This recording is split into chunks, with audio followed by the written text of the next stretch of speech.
That was a very, very telling statement. I read about the Soviet space program was fully automated. And when Buzz Aldrin made that statement that we were just passengers, I mean, he said that under some emotional stress. And when you're under emotional stress, you tend to let out answers that you're not supposed to let out. Yeah. And when he said that, that was a very interesting, very telling, very revealing remark that he made. Yeah. It could be taken in several different ways, actually. Yeah, and one assumed that he was a passenger on the way to the moon. Yeah. That's an assumption. There's no evidence that they were on their way to the moon. For him to say that they were just passengers, there was something more about that. When he said we were just passengers, it felt like we were just doing what we were told to do is what I think he really wanted to say. That's the way I was sort of interpreting it. Yeah. Right? Because he's made some other blunders in the last couple of decades along the way. I'm not out to denigrate Buzz Aldrin by any means. I know he's had some problems with alcohol and some depression, and that's nothing to laugh at. We all know somebody who has experienced that, and it should be taken very seriously. And I think you would agree with me on this. And I know that Scott Henderson himself has talked about this as well in terms of the pressure that they were under and the commitments that they had agreed to, maybe reluctantly. I mean, if you look at the Apollo 11 press conference, I mean, the post-Apollo 11 press conference, it is an exercise in futility just by looking at it. I mean, it is incredible. They strain to smile occasionally through that whole. I watched the whole press conference, and I was embarrassed just watching it, and I think a lot of people were embarrassed watching it. I mean, there were gestures, eye movements, body language. There was Neil Armstrong was making a comment about he couldn't see the stars unless they looked through the optics, and then that was apparently a mistake for some reason, because then Michael Collins turns to him and says, well, I don't remember seeing any stars at all. And then Neil Armstrong says something to the effect that under his breath, just let it go. And then he kind of moves his elbow like that. Now, if you look at the photo head on, he's nowhere near. He's quite distant. He's about a foot away. So when we say that he was elbowing him to shut up, and the proponents are quick to say, well, he wasn't doing that, but it was the gesture.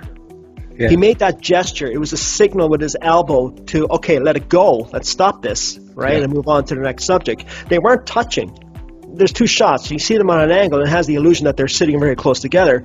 But when you look at them from the front, they're actually distant apart. I think they were about a foot apart. So he didn't really hit him with his elbow, but it was a gesture nonetheless. Yes.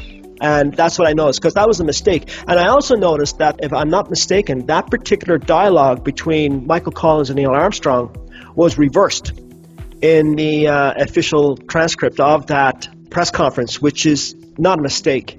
That was done on purpose to give the illusion, because why would Michael Collins be saying that, talking, so he didn't have their lines correct, they weren't in sync. He was talking about the lunar surface, and I guess the question was from Patrick Moore, the astronomer, could you see the stars in spite of the sun's corona? And apparently they got their messages mixed up on that point. I think one was talking about the lunar surface, and the other one was talking about, well, I didn't see it either, or something like that. So it was very interesting watching it. Yeah. It was yet another example of how things can be manipulated, and were manipulated. In fact, to an extent, I feel quite sorry for some of those Apollo astronauts, because they've had to live with this. They must know in their heart of hearts that they didn't do what was claimed for them. Yeah. They didn't walk on the lunar surface. No. Because they couldn't. There wasn't sufficient air in the oxygen tanks.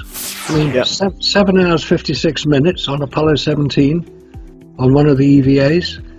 Any scuba diver would love to have that amount of air available to them. Well, talk about stretching it. Incredible. Yeah. I mean, most air is about 45 minutes. Maybe a bit more for some scuba divers. It depends on the tanks. If you get rebreathers, you can get a little bit more, but not 8 hours. That is what's so ridiculous. And then you've got the ridiculous scene of the lunar rover. Oh dear. Lunar bloody rover. They take a car up there.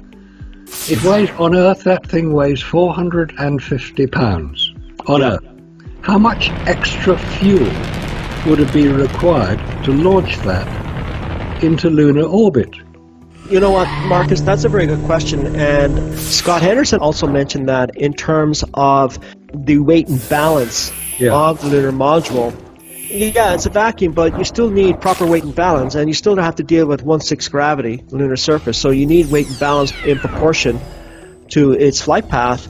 And they had to remove something in the descender part of the lunar module to fit the rover in, and with that the rover wouldn't fit, so they had to fold it. I mean, there's just all kinds of incredible things that supposedly work perfectly.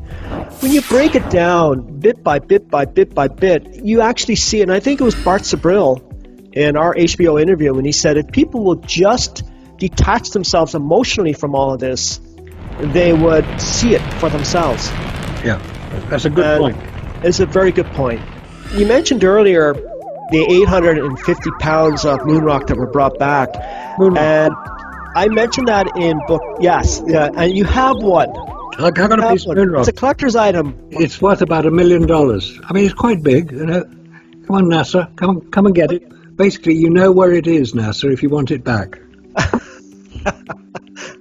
And it's interesting, I talk about that, and I didn't get into the actual mineral base, the construction of the moon rock versus what you find on Earth. And from my understanding, a lot of it's similar. Another thing I understand too, and this NASA keeps changing its narrative, well, there's no liquid on the moon and you won't find any liquid. Well, apparently there is, so you would find it. So it's very similar to what you would find on Earth, but that's another issue. I came at it from a different angle, and I was trying to figure out, okay, you say you brought back 850 pounds of moon rock, so instead of just doing the math per 6 missions, just divide it up, it works out to about 140 pounds on the average per mission. Now, all the weights were different. I think it was like 70 pounds on Apollo 11. I think it was like 200 pounds of rock on Apollo 17, something like that. Don't quote me on that. I haven't got the exact figures, but it was something like that. I was kind of thinking, well, that's almost equivalent to another person on board. Yeah, it would. And that would affect your re-entry into Earth's atmosphere, because then you have atmospheric forces that need to be taken into account. And how is that going to affect your weight and balance? And if you're not precise in terms of your weight and balance, and for the readers that don't know of my books, the weight and balance is common with every aircraft and rocket. The weight has to be distributed properly, all right, to deal with the forces in an atmosphere or in gravity. So how would they compensate for that on re-entry? Because once they re-enter Earth's atmosphere, as you said, you know, almost at 25,000 miles per hour from a lunar corridor, a lunar entry. I know low Earth orbit entry is a little slower, but from a lunar corridor, it's about close to 25,000 miles per hour. I don't think it's quite, but it's close to it. How would that affect their weight and balance? Was the Apollo guidance computer capable of making the necessary adjustments and firing the thrusters necessary? Because if that angle changes when they're surrounded by plasma during re-entry, they're in serious trouble. And that has never really been explained. They say, oh, the Apollo guidance computer was capable of this and this and this. Well, I look into it and I haven't seen that. And furthermore, how well would the thrusters around the command module on re-entry, how effective would they have been surrounded by plasma? Yeah. And also, there's another point, just so almost aside from that. If you look at any photograph of an Apollo command module, which is on display, the Apollo 11 command module, I think, is at the Air and Space Museum. It's been renovated. There's one in London, the Apollo 10 command module, which didn't land, but it still came back, brought the astronauts back from July 68, I think it was. Anyway, if you look at any of those command modules, you will see on the outside of the command module grab handles. They're made of aluminium. There are about 3 or 4 of them, so that as an astronaut was getting out, because they had to get out to collect their camera footage from the service module, which had been allegedly photographing the lunar surface as they orbited it, the astronaut had to get out to recover the films, don't forget, in space. And they have these grab handles. Now, they're made of aluminium, which melts at about 600 degrees centigrade. Don't you think that at a re-entry speed generating a heat of about 3,000 degrees centigrade, it might have melted a few aluminium grab handles on the outside of the craft? Of course it would. Good point. So what the hell are they doing there? Yeah. And they look pristine, like it looked like they just rolled out of the garage, right, the assembly line after re-entry. Exactly. And any Soyuz craft returning from the International Space Station is black. Black and scorched. Yeah, it's scorched. And coming, as you say, coming from the International Space Station, you're coming back at 17,500 miles an hour. Yeah. If you increase the speed by 50% to 25,000 miles an hour, which is the re-entry speed from lunar orbit, you generate twice the amount of kinetic energy. Yes. It's the inverse square law. It's that simple.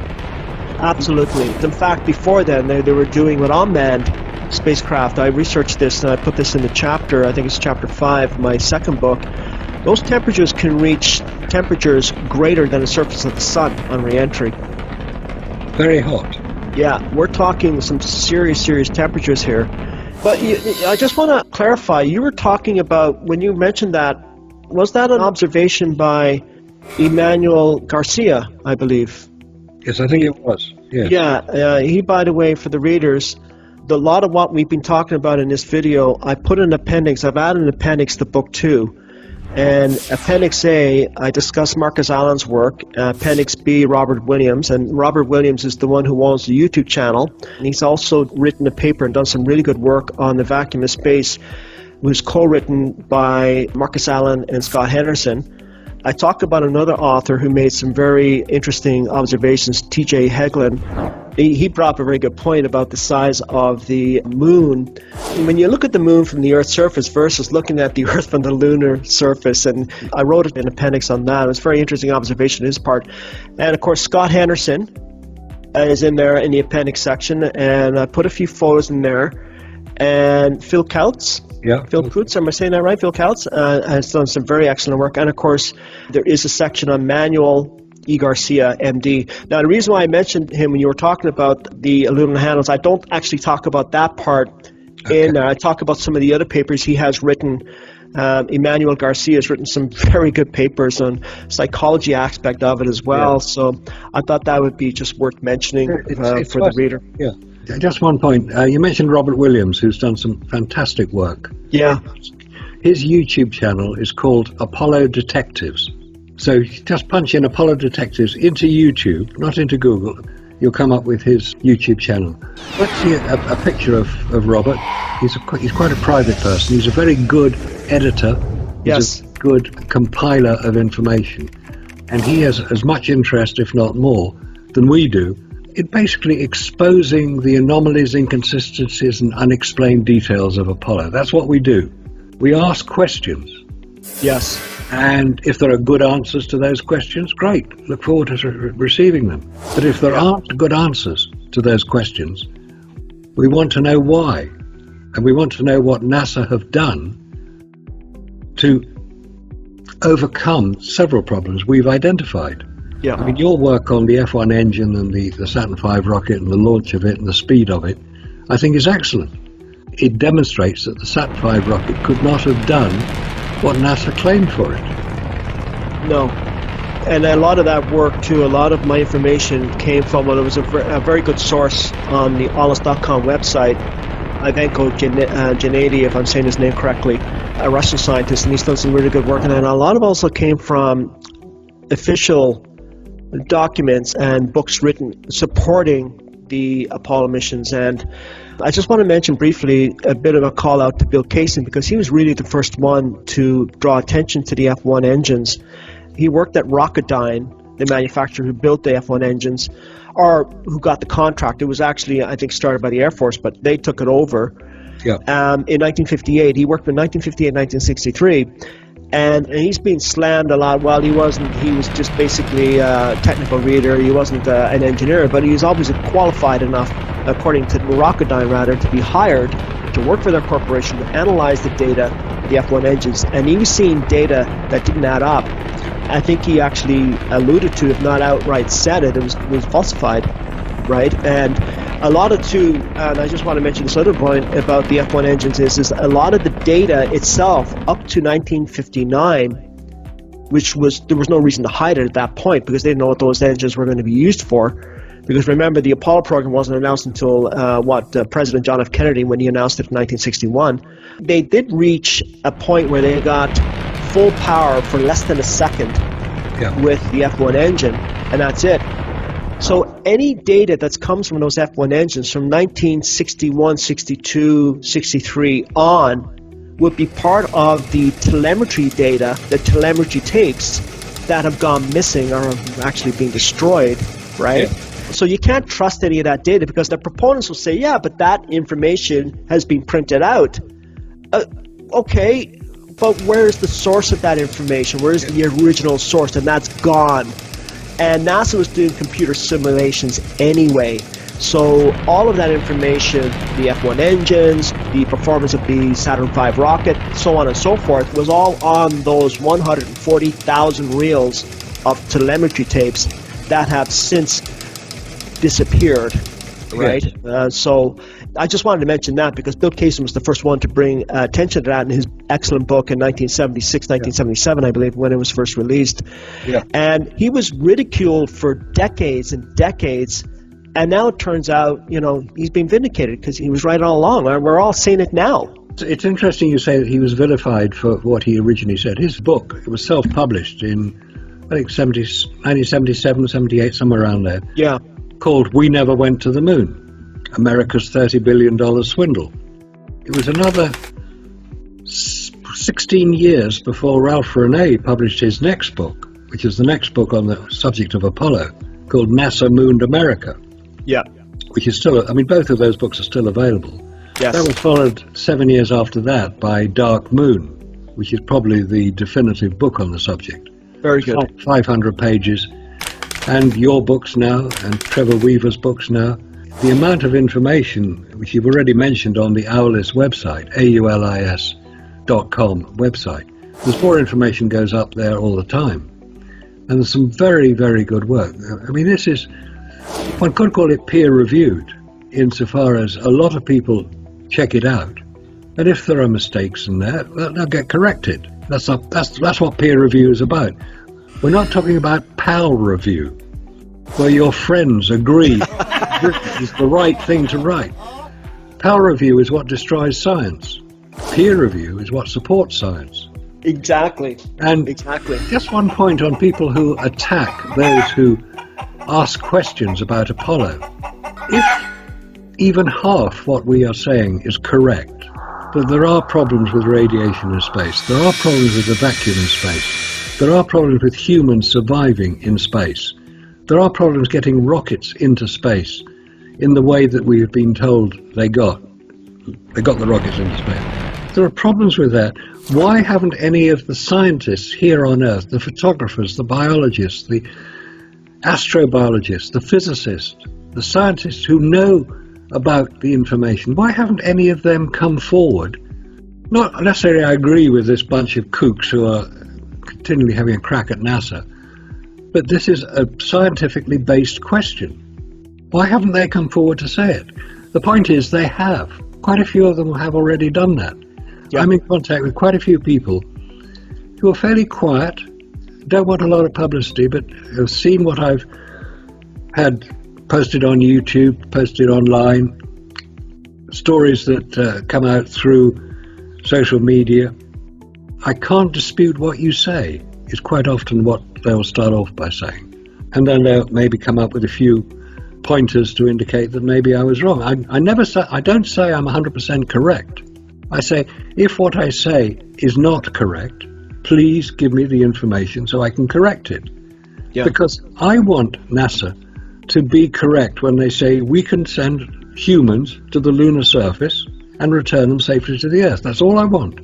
I'm old enough to have watched it live on television when it happened. So am I. I don't believe it was live because the ability to transmit over distance, 240,000 miles, requires considerably more power than was contained in the batteries in the Apollo lunar module. 4 kilowatts is not enough to transmit a television signal across 240,000 miles even at 10 frames per second. So nobody's going to say, oh, they only did it at 10 frames per second. Yeah, they did. And then it was corrected back to 24 frames per second for transmission on terrestrial television. That's what we're told. But the way that the whole thing was done, somebody said, well, if what you say is correct, Marcus, and you may well be correct in certain aspects, how did they fake all the pictures? How did they fake all the films? Because there are hundreds of hours of television film that you can go onto the NASA website and download for any aspect of any mission. It's explained in a remarkable film released about 5 years ago called Make Believe, Smoke and Mirrors. It's nearly 3 hours long. It goes into incredible detail about how the whole thing was done. I'm not saying Hollywood was involved. Certain individuals who may have worked in the Hollywood film industry were certainly capable of creating the miniature sets, the models, the mannequins, using cameras which appear to give the correct perspective and putting it on film. If you look at the special effects in, say, 2001: A Space Odyssey, or in Blade Runner, or in Back to the Future, these were all miniatures and models. They were not CGI, hadn't been invented then. 2001: A Space Odyssey was a remarkable achievement of special effects. We genuinely believe they're in space, or on the moon, or going to Jupiter. We genuinely believe it because the effects are so brilliant. So Stanley Kubrick did not necessarily have anything to do with it, but his special effects director may well have done, as may well the special effects director on Star Wars. So these are things which need to be answered. Now, any special effects expert, and there are probably people now who are used to using CGI and blue screens or green screens, if you have used models and periscope cameras and the special effects that are produced on some of the more remarkable films from about 50 years ago, come forward and explain how it was done if it was not done using models. You mentioned earlier Ron Howard's film starring Tom Hanks of Apollo 13. That gave a realistic impression of going to the moon and not landing and coming back to Earth. Yeah. That was all filmed here on Earth. Yes. In studios. If you've seen the film recently, I think it was called First Man, after a book of the same name, which is a biography of Neil Armstrong. First Man, presumably on the moon. Yeah. That film was shot entirely in studios here on Earth. So Neil Armstrong is shown flying the X-15 rocket plane. He's shown in the Gemini 10, which had a malfunction in one of the control rockets, and he got it back under control. We're showing him landing on the lunar surface. It was all filmed here on Earth, so don't give me any stories, anybody, please, about you can't film realistic space scenes on Earth. Of course you can. Exactly. What you expect to see. Yeah. The X-15 doesn't exist anymore, but we still saw some remarkable film of Neil Armstrong flying one to the edge of space. He was an astronaut before he joined NASA. That's absolutely a good point, because I brought that up in book 2, that technically he and several other X-15 pilots had reached, by the American definition of where the boundary of space starts, not by the world definition, but technically by the American definition. I think it was 50 miles or something like that. And so they were designated the first astronauts. Decades later, they would designate the first astronauts in hindsight. But yeah, you're right. There's a great deal of information out there. So come on, all you guys, all you scientists who are so clever. These people who stand up at conferences and pontificate about how wrong us hoax believers are. Come on, you're scientists. I mean, I've actually heard physicists from prestigious UK universities talking about space travel, talking about the pendulum effect of the flag on the moon. The flag wasn't blown by any wind. NASA are not stupid enough to leave the door open. The flag moved without anybody touching it. And if you measure the pendulum effect of the flag, it's the pendulum effect you would expect here on Earth. If it was a pendulum effect on the moon, it would be much slower. They completely missed that. So these physicists who claim knowledge of space physics, get your act together and get real about this. Apollo was fabricated. It was faked. It was a fraud. Prove me wrong. And you know what's interesting, Marcus, too, is when you mention that, a PhD in physics comes out and says, what you just said, oh yeah, it was real. But if another physicist comes out and says the opposite, no, it wasn't real, then he's accused of not being qualified to speak to it. And then you would say, well, he has a PhD. Oh, yeah, but it's not in the area that is necessary to make that evaluation. Yeah. I mean, on and on and on it goes. And I could write a book on that alone, the comical responses from NASA proponents. Chapter 1, I mean, it's pretty funny. I give them credit for coming up with answers like that. It is appropriately should be written under the comical section. In Trevor Weaver's third book, Exposing the Charlatans, he's just published it, and he actually goes through all the people who make these sort of comments. The physicists, the university professors, the curators of air and space museums who talk about this stuff. And he recounts what they say and then asks that question. Why have they got it so wrong? Surely these people should get it right. Now, the reason they probably get it wrong is, ironically, peer pressure. Yeah. Because if they came out and said, no, I'm not 100% sure that these Apollo missions happened the way we were told. If they say that, they're immediately labelled a conspiracy theorist. Yes. If you're a serious scientist, university tenured, serious scientist with PhD, preconceived hypothesis disorder after your name, you will get a lot of trouble. So they won't do it. They won't step over that barrier to be accused of conspiracy theorists. How many people know where the term conspiracy theorist originated? Mid-1960s, proposed by the CIA, the clowns in America, the CIA, to try to take pressure off the criticism of the Kennedy assassination story in the Warren Commission report. Yes. Because so many people were saying, no, it didn't happen that way.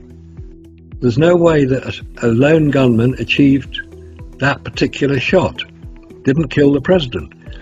The CIA, being establishment and part of the government, wanted to deflect attention. So anybody who came up with any story that contradicted the official narrative, the accepted narrative, was labelled a conspiracy theorist.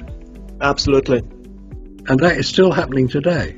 People are still being labelled conspiracy theorists. Now, if you actually examine the word, and I've listened to somebody trying to explain conspiracy theorist, they get it so wrong because they say, well, a conspiracy is two or more people acting illegally. Now, that is the correct definition of the word conspiracy. They always omit to add the theory part. The theorist. What's a theorist? Somebody who proposes an idea. Could be right, could be wrong, doesn't matter. It's a theory. You put the two together. A conspiracy theorist is not somebody indulged in a conspiracy of illegal activity. It's somebody who is saying something could be wrong. Yeah. Let's have a look at it.